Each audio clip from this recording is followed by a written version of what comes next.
Hey, what's up, Nashville? This is Beau Beach with the Free Speech Podcast brought to you by Beechwood Commercial Real Estate Brokerage. Your broker if you own commercial real estate in Nashville or the Southeast and you are looking to sell that real estate for the absolute highest price the market will pay. That is what we do at Beechwood Commercial Real Estate Brokerage. In today's podcast, we're going to bring you the top stories from the past 2 weeks. You know, we study our marketplace very closely. We're going to bring you up to date on those stories that we think are worthy of you and your attention. I'm going to go through each of those stories briefly and then we'll get into it. First, Amazon is starting work on its second Nashville tower after sitting empty for nearly 3 years. We'll catch you up on that story. Next, a 2-story Raising Cane's is planned for Nashville. You know, Raising Cane's has been rolling out stores across the metro area. To my knowledge, this is the first 2-story Raising Cane's. I'll let you know where that is planned. Next, the former Starwood Amphitheater development advances. So this is one of those pretty high profile sites that has been kind of in limbo for almost 20 years. I'll let you know what the current buyer is planning there. They are a heavy hitter, one of the heaviest hitters in the country, and they've got big plans for that development. I'm going to walk you through that. McDonald's shuts down its coffee shop spinoff. So you may have not heard this, but McDonald's was testing standalone coffee shops. I'll let you know how that played out and what we learned from that experiment. I'm going to give you a medical office building update. We'll talk about what medical office has been doing across our market and what we can expect going forward. Then we'll talk very briefly about the demand, supply, and home prices in the metro area. We are not residential realtors, but nevertheless, I think it is informative to at least have some high level information so you can understand how the housing market is performing here in Middle Tennessee. Wedgwood Village development advances. This is a high profile development in Wedgwood, Houston neighborhood. I'll bring you up to date on that. A new 5-star hotel is planned, and I'm guessing that you have never heard of this brand. But I think it's going to be pretty cool. I think it's going to perform well in Nashville. We'll catch you up on that story. And lastly, the state of Tennessee sold a downtown office building for an inflation-adjusted loss of $57 million. And I think that's interesting to assess gains or losses based on inflation-adjusted prices. I'm going to walk you through that, but that is a massive loss, an inflation-adjusted loss of $57 million. The great state of Tennessee losing significant amounts of our money. So let's get into it. Amazon is starting work on its second Nashville tower after sitting empty for nearly 3 years. So what that means is they built the outer shell of the tower, but did not complete any of the interior. It has been kind of what we would call mothballed for the last 3 years. Amazon.com will begin building out the interior of its second office tower at Nashville Yards in the coming weeks.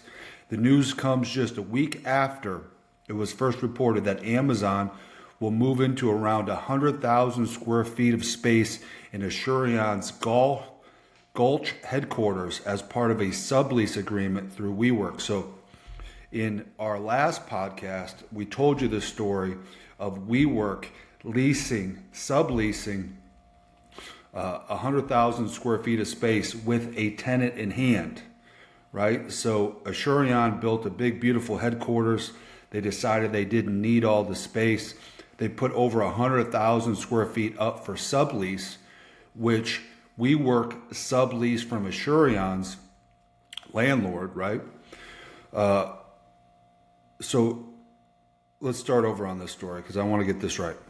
So Asurion is not the owner of their headquarters. They are the tenant, right? They had a custom built office tower, designed built for them. They signed a long-term lease to occupy it. They're the tenant. Another entity owns the building. Asurion says, hey, we don't need all this space. Let's find a subtenant for our leased space in our headquarters building. They went out and then subleased a portion of their space to WeWork, who then subleased it again to an undisclosed tenant who we now know is Amazon. Combined, Amazon has leased more than 1 million square feet of office space in a pair of towers at downtown's Nashville Yards development.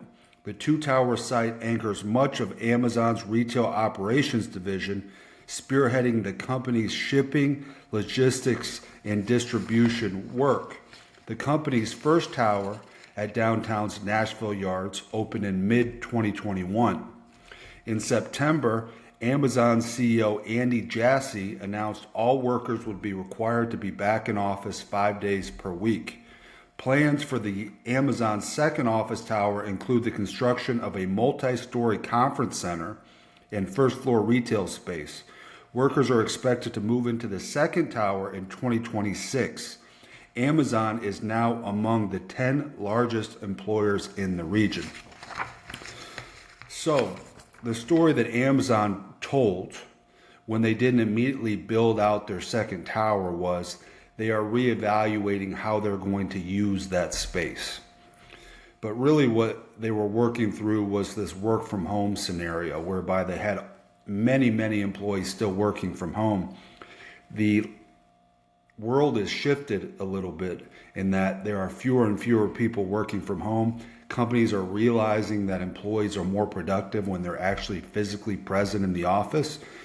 So Amazon, in the short term, is leasing space elsewhere while they finish out their second tower in the Nashville Yards development. So very big deal for Nashville, securing Amazon's presence here. Nashville Yards, obviously a very high profile development that most people know about. So this is good for everybody. This is good for finishing off that tower. This is good for Amazon. This is good for the developers of Nashville Yards. This is good for everybody downtown. The more people we can get actually in the office downtown, the better it is for everyone, except perhaps the employees that have to commute to get there, as we all know. But if we if we zoom out a little bit, it is obviously good for Nashville and downtown to have more employees sitting in their offices rather than just phoning it in from home. Okay, let's keep moving. A Midtown site is planned for fast food chicken restaurant chain Raising Cane's. The two-story, 5,800 square foot future building will be located at 1819 Broadway. The 0.16 acre property is currently the site of a modernist building that is set to be demolished. The Midtown property sits adjacent to the Red Door Saloon site. The future Midtown location will be the third Raising Cane site in Nashville, with the others located at 212 Broadway and 36 White Bridge Pike. There are 3 other locations in the greater Nashville area, one of which I'm familiar with because my kids talked me into going, very near the Cool Springs Mall. It's actually an outlot of the Cool Springs Mall in Cool Springs. So you don't see a whole lot of two-story Raising Canes to my knowledge. So I think this is unique to Nashville. They're expecting greater than average demand for this location. So they're effectively doubling the size of their store by going up another floor. You know, Raising Canes, very successful brand. The owner of Raising Canes is a Nashville guy now. He recently set a new record for the price paid for the penthouse downtown at the Four Seasons. He also, to my knowledge, set the record for one of the highest prices paid on Broadway for the Jimmy Buffett's Margaritaville building. So very much taking a vested interest in Nashville, also very good for downtown. Next, The former Starwood Amphitheater development advances. Since Starwood Amphitheater closed in 2007, the South Davidson County property has gone unused. So almost 20 years it's been sitting there without any use whatsoever. But now the raw land could be reinvented. The current owner is Blackstone out of New York City. The mixed-use development will blend for-sale residential, restaurant, retail, and venue space. The residential portion will include townhomes, cottages, and single-family homes ranging from 1,300 square feet up to 3,200 square feet and 5 bedrooms. Blackstone expects the prices to range from the high 300s to the 500,000s. The development will include a dog park, a pool, a park with amphitheater, a neighborhood gathering space complete with tennis courts, and what is called a Starwood Tribute Trail lining the property. It also includes an adjacent office park and 4 retail sites. The buyer, the current owner, paid $6.5 million for the 65-acre Starwood site back in 2020. So again, these developers sit on these sites for an extreme amount of time. They've been carrying this site for 5 years before even having approval on how they're going to build it out. It's located at 3839 Murfreesboro Pike, with the site located in the general Antioch area. So, big deal for Antioch. I think what's most interesting here is we're talking about affordable price points, right? From the 300s to the 500s, which is hard to do in Nashville, especially for new construction. So they're putting a lot of emphasis on the residential portion, but keep in mind there's going to be an adjacent office park and 4 retail sites in addition to all of the townhomes, cottages, and single-family homes on the former Starwood Amphitheater site. I do think this one's going to advance. Previously, there's been a few other buyers that could not move forward with the developments they had in mind. There's no reason that the municipality, Metro, is not going to approve this. And of course, Blackstone is very, very capable of both financing it and completing this work. So, big deal for Antioch, one of those municipalities that, has lagged behind much of the remainder of the metro area. But I do think there are people looking at the Antioch area as one of those next investment opportunities where gentrification is coming. You can still get in at reasonable prices. So you've got some room for your investment to grow in that area. I think there are more and more people looking for value price deals in the Antioch area. McDonald's shuts down its coffee shop spinoff. It's the end of the road for CosMc's, the beverage-focused restaurant concept that fast food giant McDonald's tested. It is pulling the plug on a handful of its CosMc's locations, a format it announced in July 2023. The concept was named after an alien character that appeared in McDonald's ads in the late 1980s and 1990s. I don't remember that at all. I don't remember aliens and McDonald's. And I certainly don't remember the name CosMc's, which I don't like. It's spelled COSMC-S, CosMc's. So, I'm not sure I love the idea of McDonald's really going all in on the coffee business, but I certainly don't like the name. And I don't think that helped them very much the way that they branded it. Instead, CosMc's inspired beverages will begin being served at hundreds of McDonald's restaurants. Quote, with our new dedicated category team focused on beverages, we know we can bring more delicious and innovative drinks to more fans. CosMc's was a multi-location, small format, beverage-focused concept that allowed McDonald's to test new, bold flavors in different technologies and processes without impacting the existing McDonald's experience for customers and crew. So I do think For McDonald's, it is an an important profit center for the business. Coffee. To roll out standalone locations, I think they tested and realized really was that the juice was not worth the squeeze.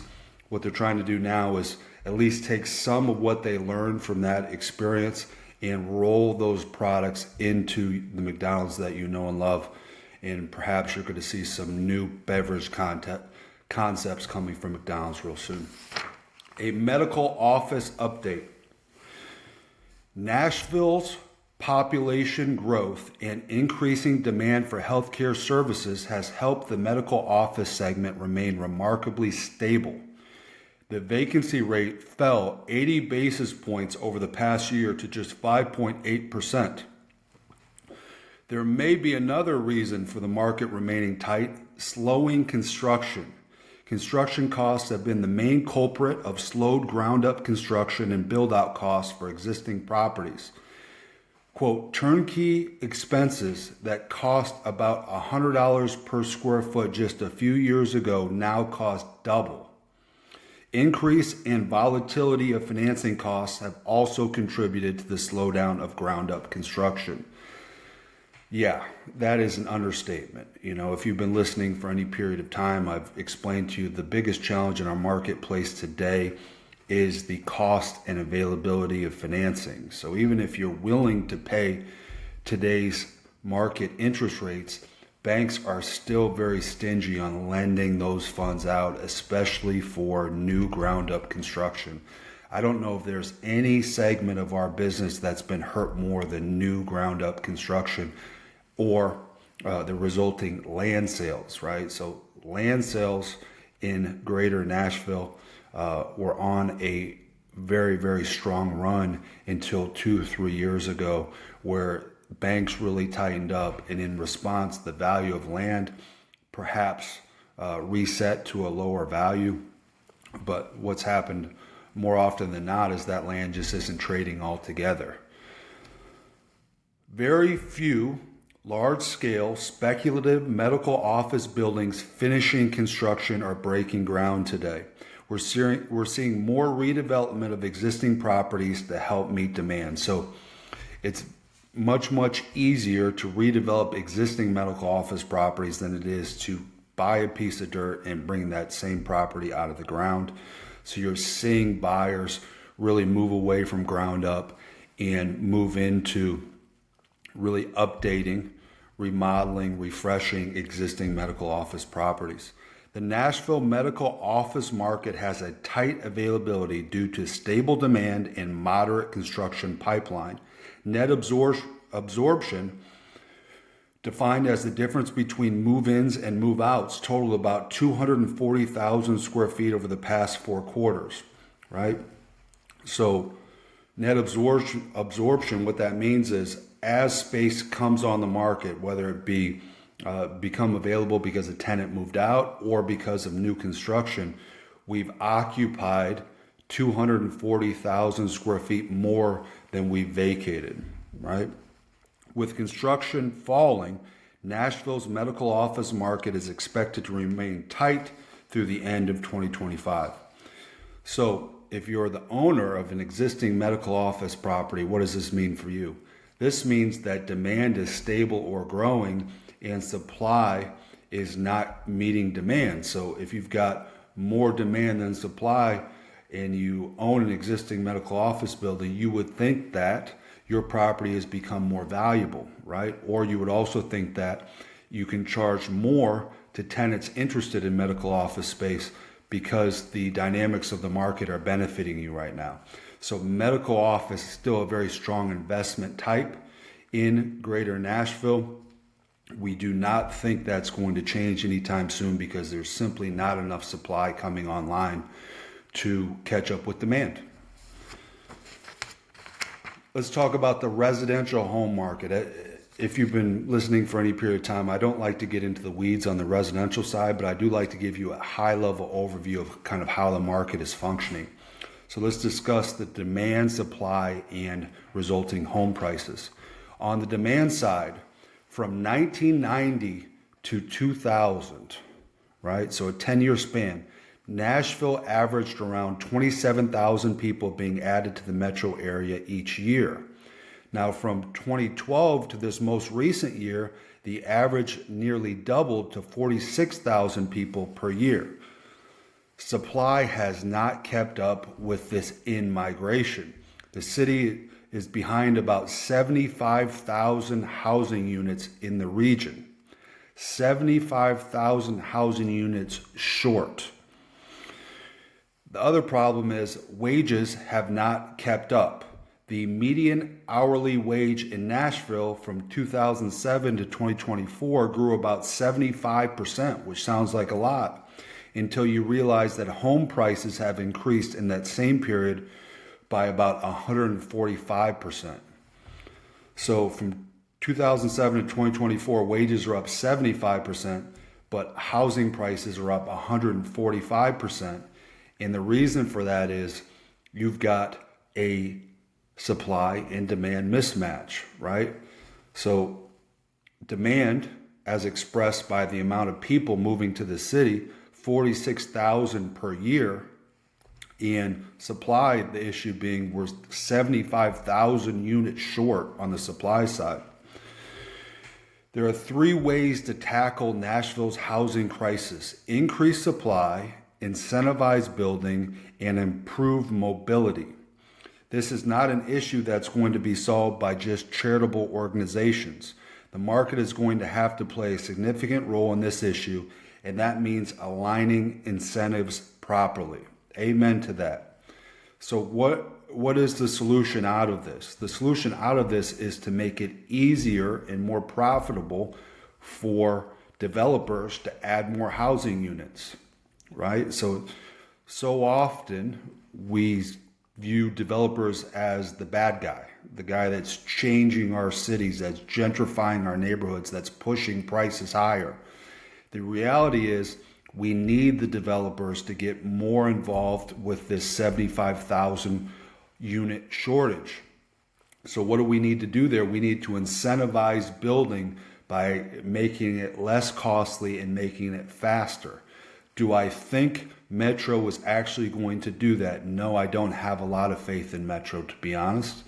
But if we were to actually chip away at this issue, we need to incentivize the private market, the private developers to add more supply to the area. Perhaps Metro will surprise me and accelerate building and make building easier and more profitable for those developers so we can get building again. But again, don't hold your breath on that. I think that the home prices in greater Nashville are going to continue to go up in the immediate future simply because demand will go up. We are a wonderful place to live, a wonderful place to raise families, no state income tax. We're a city whose best years are still ahead of it, and many of the comparably sized cities across the United States cannot say that. So we are going to continue to attract high quality people and families to the metro area, which are going to bid up prices on homes until at some point in the future, demand falls off or supply catches up. And I don't see either of those happening. So home prices have higher to go, like it or not. Next, Wedgwood Village development advances. Let me remind you on what the Wedgwood Village development is. Multiple major permits have been issued for parts of AJ Capital Partners' mixed-use Wedgwood Village project underway in Wedgwood, Houston. The permits are valued at $57 million. So $57 million worth of construction about to kick off. The two-building project is unfolding on adjacent properties at 424 and 440 Chestnut Street. A 5-floor building with a contemporary exterior design is being constructed at 424 Chestnut. It will feature 140,000 square feet of Class A office space, 16,000 square feet of ground floor restaurant and retail space, and a 2-level underground parking structure. Now, the other building I think is more interesting. A 109,000 square foot, 4-story building is being built at 440 Chestnut, which will offer a 4,500 seat live music venue and a smokestack via an industrial exterior design. AJ Capital paid a collective $17 million for the dirt to accommodate the two buildings. And for those that don't know, AJ Capital, right? The AJ stands for Adventurous Journeys. So Adventurous Journeys Capital, a very interesting name for a real estate developer. But, the Wedgwood Houston submarket neighborhood obviously has been on a tear. And I think this is right on brand for that submarket. A 4,500 seat live music venue. So very cool development. 57 million in permits recently issued, which means work is going to start very quickly on that development. Now I've got two more stories for you here, guys. A new 5-star hotel is planned. The developer behind Nashville's Four Seasons revealed its next 5-star hotel project. So this isn't just some dreamer that is hoping to attract a 5-star hotel. This is someone that's already done it in the market. So this is going to go. The Congress Group landed New York-based Equinox Hotels as the brand to anchor one of 3 towers in their planned Sobro development. They are planning a 3-tower, 2.1-acre development called Park Place. The development will include Park Place Equinox, a 245-unit 5-star hotel, a 239-unit luxury condo tower, as well as a 480-unit apartment building. Other features include a 962-space underground parking garage and a 50,000 square foot park and open space. So 3 massive towers on 2.1 acres, a 5-star hotel, a luxury condo tower, and a 480-unit apartment building. Equinox Hotels, a luxury hotel brand founded in New York and related to high-end gym brand Equinox. So you probably heard of Equinox gyms. This is a new kind of spin-off, right? So gyms are their main business, and now they're also trying to get into hotels that include Equinox gyms. The hotel brand currently has 1 location in New York City and is planning on opening 33 locations globally in gateway cities and resort markets. The Nashville location of the hotel will include an 18,000 square foot Equinox club and spa, a rooftop pool and lounge, and exclusive resident amenities. The developer paid $35 million for the 2.1 acres located at 203 Peabody Street back in 2022. So again, another 3-4 years where you've got a $35 million piece of dirt just sitting there.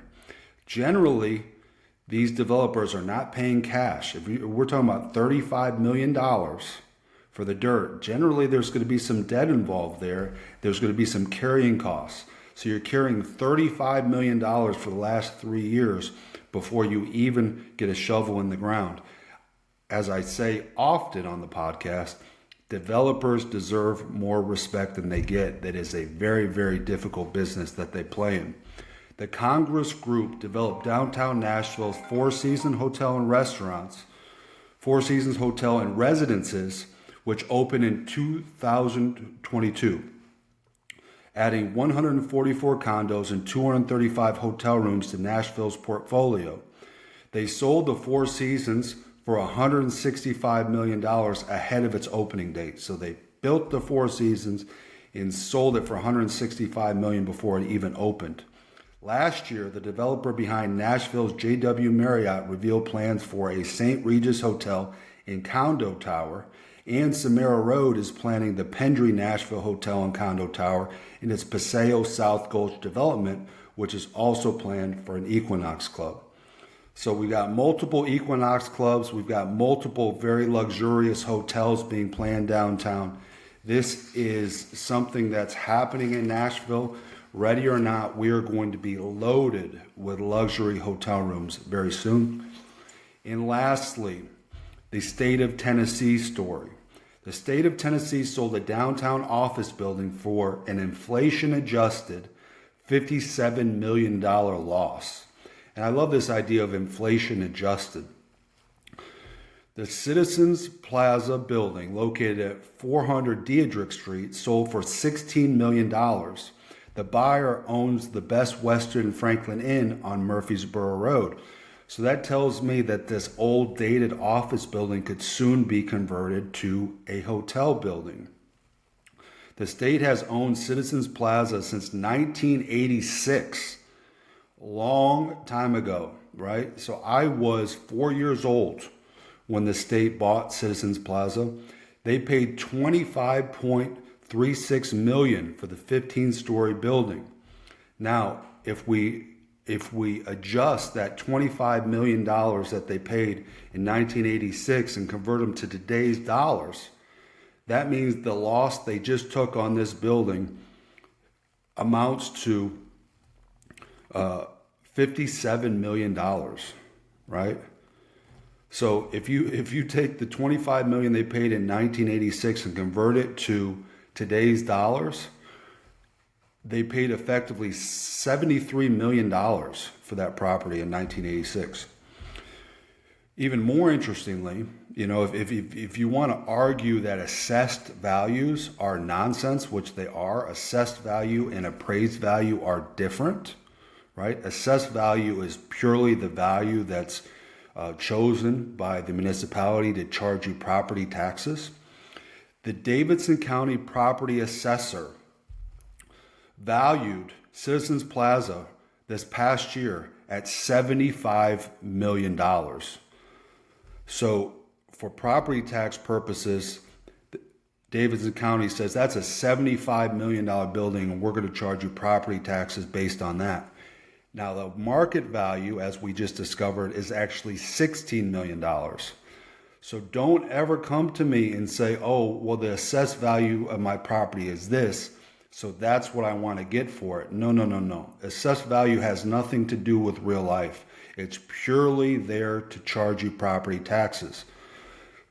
They charge property taxes on $75 million when the true value of this property is $16 million. Citizens Plaza is in the northern part of downtown, diagonally across the street from UBS Tower. The office building was first listed for sale in early 2018. No sale was consummated, and then it was relisted for sale in 2023 after that deal fell through. So they've been trying to sell this property for almost 7 years, resulting in a $16 million transaction. The building is vacant except for one floor that is leased through the end of the year, which again makes it right for conversion to another use. The building contains 245,000 square feet of office space, which a potential buyer could renovate or decide to overhaul into a different use, such as a boutique hotel or a mixed-use building. My money is on a hotel there. Not an easy thing to do, right? It sounds easy to take these old office buildings that are kind of functionally obsolete and change them into a use that's more in demand today. In downtown Nashville, you would be thinking about, okay, that is probably apartments, condos, or hotel rooms. But to do that in practice is very, very difficult. I've been involved with a number of conversions over the years, and every one has been a real challenge for the company doing the conversion. So it is not an easy thing to do. It is very, very expensive to do. So there's a limit to what you can pay for the building, right? So really what you're doing is you're buying the land, you're buying the shell of the building that sits on it, and everything in the interior gets demolished and you start over. The problem then becomes stairwells and elevator banks and how deep are the floor plates, right? Because you don't want to have a lot of windowless interior rooms, you would like to have more shallow floor plates so you can have natural light throughout those units. So depending on how that building is set up and what the requirements are for conversion, it becomes very, very expensive to convert office buildings to other uses, which is why if that is really the highest and best use for an office building conversion, generally you aren't getting a high price for your building anymore because the construction cost is going to dwarf that $16 million that was paid for the land and shell of the building. You know, it is going to be substantially more in regards to a construction budget versus what you paid for the building in the first place. So you can only pay so much if you've got a functionally obsolete office building that needs to be converted to another use, which is exactly what you saw with that transaction. So y'all, a little bit shorter on today's show, not a whole lot to catch you up on. It's been a kind of a quiet summer thus far, but nevertheless, we thought those were the stories worthy of your attention. That catches you up on everything going on in the greater Nashville area in terms of its commercial real estate market. I appreciate you all tuning in. Again, we are brought to you by Beechwood Commercial Real Estate Brokerage, your broker for sellers in Nashville and the Southeast. Thanks so much. We'll talk to you next time.